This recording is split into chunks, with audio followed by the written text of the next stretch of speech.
Hi everyone, just wanted to basically share one of my top tips for today with you. This technique, I call it the flip and reveal technique. It helps me hugely with finding or matching the correct values, putting all the right shapes and the transitions in the right place, especially when we're dealing with photorealism. So basically this technique's really simple to set up.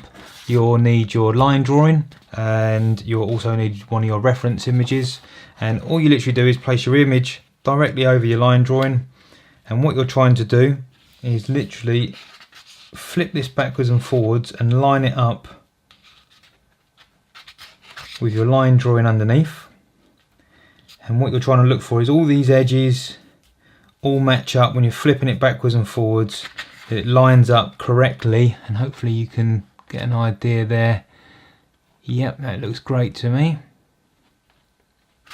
And when you're happy it's in the right place, all you do is that you basically get some tape.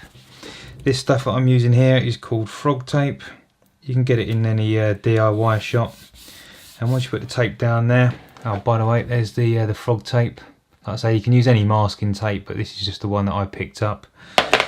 And when you're happy that that's in the right place, you lift up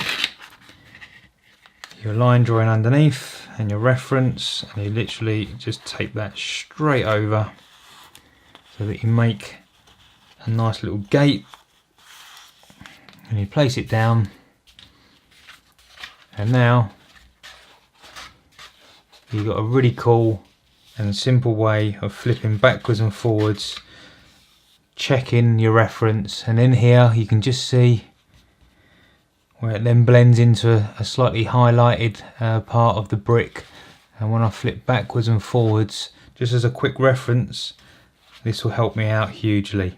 I mean, of course I'll still have other references that I'll put up here in front of me, but for this one, if I'm getting a little bit stuck or I'm struggling trying to find a value or trying to transition my colours into one another, I literally turn to the good old flip and reveal technique.